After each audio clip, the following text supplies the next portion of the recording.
ये मसले इमाम साहब की कमी हो गई, इसलिए कि उनकी फाता में असर नहीं हुआ।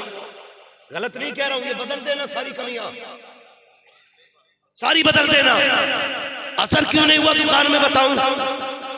तुम इमाम की फाता कराने ले आए इमाम, उससे पहले पीर के पास भी गए थे, उनने 3 तावीज दिए। उनने कहा एक चिपकाना ऐसे, एक चिपकाना ऐसे, एक चिपकाना ऐसे, तीनों तरफ से बरकत आ गई। मैं काउंटर के लगा रखा। अब बताओ जब अल्लाह ही राजी ना हो तो पीर दे देगा? अल्लाह की राजी ना हो तो पीर दे देगा? अकीदे के खिलाफ तो बात नहीं कर रहा हूं। अगर अल्लाह की राजी ना हो तो पीर नहीं देगा। गलती क्या की? तुम पीर के पास तो 8 बार चक्कर लगाए। अल्लाह क्या चाहता? रब ये चाहता जैसी फजर की अजान हो बिस्तर फेंक दे, 8 सजदे करके दिखा, आप दुकान पे आप बिजनेस के लिए बैठ, तू मुझे राजी कर सजदे करके, मैं रोजी दे के तुझे राजी करूंगा। उसने कहा था फजर पढ़ के आना, तू तो 11 बजे उठ के गया, 11 बजे दुकान खोली। मौलवी की फाता में कहां से असर होगा? असर तो तब होता 5 वक्त की नमाजें पढ़ता, फिर दुकान पे बैठ जाता। वो दुकान 7 जमीनों के अंदर हो, अल्लाह रोजी दे देता है, तेरी तो फिर भी जमीन के ऊपर दुकान। जिंदाबाद। इमाम की छुट्टी मत करना। करते तो नहीं आप लोग? कितने दिन से इमाम सही बताइए? क्या साल से? माशाल्लाह बहुत हो गए 3 साल भी।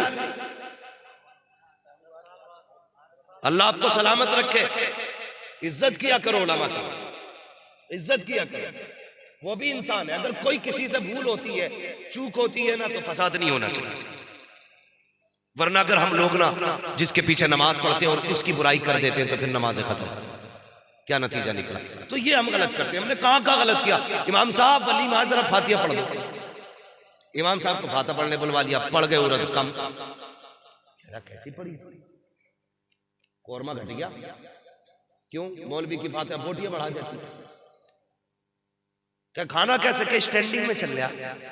आग लगाई तूने हुजूर की सुन्नत में, शरीयत से खिलवाड़ तूने किया, कुत्तों की तरह तूने खड़ा करके लोगों को खिलाया, भिखारियों की तरह तूने प्लेटों में हाथों में प्लेटें दे दी। वो फातिहा इमाम की गलत हो गई। ओ भाई दावे के साथ कहता हूँ, भले फातिहा के लिए न बुलाना, तू हिसाब से खाना बना, जमीन पे सुर्ख दस्तरखान बैठ बिछा, सबको बैठा के खिला। कसम खुदा की अगर 10 लोग ज्यादा भी आ जाएंगे, मुस्तफा की सुन्नत के सदके में सबका पेट आसानी से तरीके मुस्तफा को छोड़ना के वजह बर्बादी। इसी से कौम दुनिया में भी देखते हैं। तो कोशिश करेंगे इंशाअल्लाह, इन बातों पर अमल करेंगे। बच्चे बोले इंशाअल्लाह, जवान भी राजी हो और बोले इंशाअल्लाह, और कोशिश करें। नाच गाजा वाजा तो नहीं करते हो डीजे बीजे बारातों में? देखो कितनी जल्दी मना कर दिया। अगर करते हो तो मत करना, मैं नहीं कहने आया, करते हो तो खत्म करो। इसलिए कि हमारी कौम ना नाच गाने में जितना पैसा लगाती है, उतना उस दिन अगर बेटी का निकाह तो बेटी के उतारा करके, बेटे का निकाह तो बेटे के सर से उतार के किसी यतीम बेवा के घर में भेज देना। कसम खुदा की इधर बेटी ससुराल बाद में पहुंचेगी, खुदा ससुराल में राहत के सामान पहले पैदा फरमा देगा। ये काम करने खत्म करो यार। अब किसी कौम में रह गया डांस? अब तो वो भी नहीं नाचते जो नाचते हुए पैदा हो। समझ रहे हो? बंदरों को नाचते देखा, अब वो भी सुकून से केले खा रहे हैं। वो भी सुकून से बैठे हुए केले खा रहे बंदर भी। हमारी कौम आज भी नाच रही है। बंद करो नाच। और हाँ करना ही है ना तो निकाह हुजूर की सुन्नत है, तो फिर नाते भी हुजूर की होनी चाहिए। निकाह हुजूर की सुन्नत है तो बातें भी हुजूर की होनी चाहिए। क्या ही अच्छा होगा, इधर तो दूल्हा बने, उधर हुजूर का सेहरा पड़ा जा रहा है। कौन सा सेहरा हुजूर का? जो आला हजरत ने लिखा, वो सरवरे किश्वरे रिसालत जो अर्श पर जलवगर हुए थे, नए निराले अरब के सामा, तरब के सामा अरब के मेहमान के लिए थे। जब ये सेहरा पड़ा जाएगा, कसम खुदा की लड़ियां तेरे माथे के होंगी, रहमत मदीने से आना चाहिए। इंशाअल्लाह ऐसे ही जवानों बदलो। अब कोई कौम इतनी बुद्धू नहीं रह गई है जितनी हमारी। मजारों पे सजदे अभी हम ही कर रहे हैं। कई लोगों ने ना मंदिरों को मानने से इनकार करते, लेकिन हमें तो मज़ारों को सजदे पूजने वाले समझ गए कि पत्थरों की पूजा नहीं होगी, लेकिन हमारी कौम आज भी मज़ारों को सजदे कर रही है। नहीं, सजदा सिर्फ अल्लाह को है।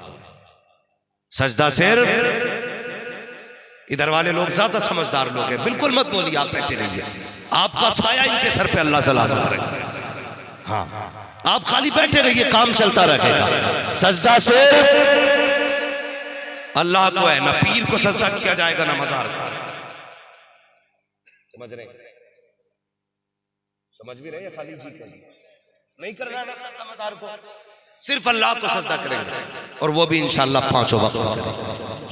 बोलो इंशाअल्लाह। रिश्ते मस्जिदों से जोड़ो, नमाजें पढ़ो। मैं दावे के साथ कहता हूँ ना, आज जो लोग हराम कमाइयाँ लेके आते हैं घर में ना, अगर बेटियां रोटी बनाने से पहले बीवियां ये पूछना ना लाया कहाँ से, तो मजाल नहीं है शोहर की जो लिया है दोबारा घर में हराम का पैसा। जब शोहर घर में खिलाफ कयास पैसा लेके घुसे ना, आज कहाँ से लिया 40,000 की गड्डी, वो कहते नहीं मैं आज जुए में बैठा था, आज लग गई तो फेंक दे। कहना फाके रहना गवारा है, हराम के लुक़मे खाना गवारा नहीं है। माएँ फेंक दिया करें, फिर देखो कसम से नस्लें नमाजी हो जाएगी, नस्लें नमाजी हो जाएगी, और नूर वो आएगा आंखों में। फिर देखना, तुम ऐसे देखा करोगे आदमी का दिल देख लिया करो। आज चेहरे भी साफ नहीं दिखते, इसलिए जरूरी है हलाल रोजी का एहतमाम करें, हलाल रिज़्क़ का इंतज़ाम करें, और माँ बाप का एहतराम करें। हमारी कौम जो है ना, माँ बाप का एहतराम नहीं कर रही है, बड़े परेशान है माँ बाप। इसलिए इज्जत करें माँ बाप की, कदर करें माँ बाप की, और ख्याल किया करें। बाप बाप होता है, माँ माँ होती है। जवानों बुजुर्गों, तुमसे बस एक गुजारिश अपील करके जा रहा हूँ, पहली बीवी के मरने का इंतजार नहीं करता बंदा, दूसरा पहले ही ढूंढ लेता। हाँ, ऐसे ही चल रहा आजकल। बीवी आईसीयू में गई और ये रिश्ता ढूंढने निकल जाता कि अब तो काम तमाम ही है, अभी 40वां नहीं हुआ, रिश्ता पहले तय कर लेता।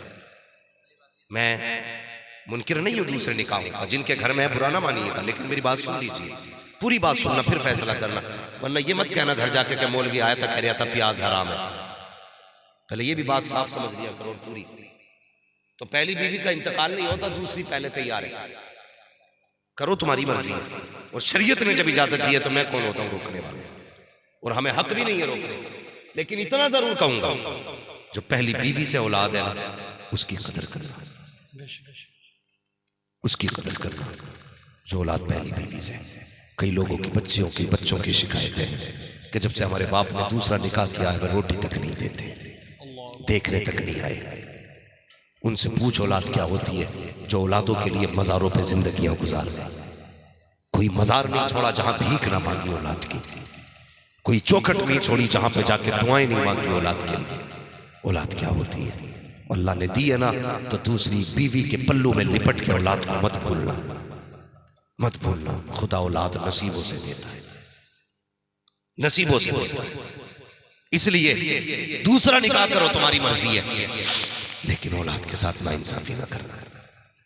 और तुमसे गुजारिश है, जो औलाद है ना आपकी पहली बीवी से, उसका ख्याल करना है, उसका ख्याल करना है। इसलिए कि सगी माँ सगी होती है, सोतेली सोतेली होती है। जिनकी माएँ जिंदा है, मेरी बात कान खोल के सुनना, आज सगी माँ है ना तो कदर कर लेना। अगर ये चली गई तो जिंदगी भर रोओगे, लेकिन माँ नहीं पाओगे, दोबारा नहीं मिलेगी माँ। माँ क्या होती है, बस इस बात से मैं बात खत्म कर लूँ। वो एक शख्स था किसी का, और बीवी का इंतकाल हो गया, उसने दूसरा निकाह कर लिया। जैसे उसने दूसरा निकाह किया ना, तो उसके घर में एक बेटा भी था, छोटा बेटा था। चलता ही रहेगा पूरी। थके तो नहीं अभी आप? नहीं, मैं इधर वाले लोगों को देख रहा हूँ भाई, बड़ी ठंड में बैठे, कोई पर्दा भी नहीं है पीछे से।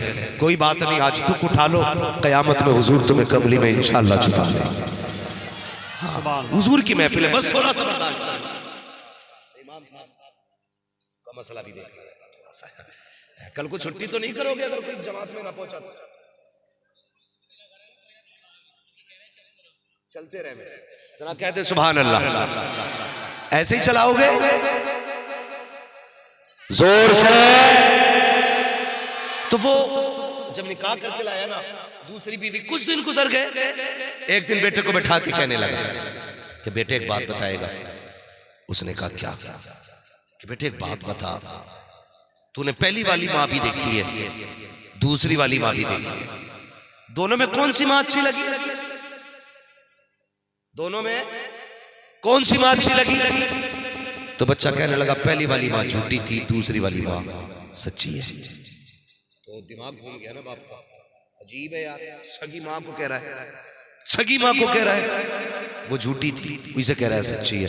परेशान हुआ, कह बेटे बता तो सही, बात समझ में नहीं आई, तूने क्यों कह दिया ये बात? उसने कहा बाप नहीं जानते हो, पहली वाली माँ झूठी थी, ये सच्ची है। कहा बेटे बताना क्या कहना चाहता है? कहा अब्बा बात इतनी सी है। कहा क्या? कहा जब मैं पहले गलती करता था ना, जो पहली वाली माँ थी वो कहती थी अगर तू इस गलती से बाज नहीं आया मैं तुझे रोटी नहीं दूंगी। कहा मैं फिर भी गलती करता था और मैं शाम को खुद माँ से नाराज होकर रोटी नहीं खाता था ना, तो मेरी माँ मुझे गोद में बैठा के कहती थी मेरे लाल खा ले, मेरे चांद खा ले, मेरे जिगर के टुकड़े खा ले। जब तक मैं नहीं खाता था तो मेरी माँ खाया नहीं करती थी। वो पहली वाली माँ थी, मना करती थी नहीं खिलाऊंगी, लेकिन मैं नहीं खाता था, फिर खुद भी नहीं खाया करती थी। अब्बा वो इतना झूठ बोलती थी, मना करने के बावजूद भी उस वक्त तक नहीं खाती थी जब तक मैं नहीं खा लेता था। अगर वो मुझसे नाराज होती तो कहती शाम को दरवाजा नहीं खोलूंगी, मैं तो दूर चला जाता था। अगर देर कर देता आने में तो फकीमा घर से निकलती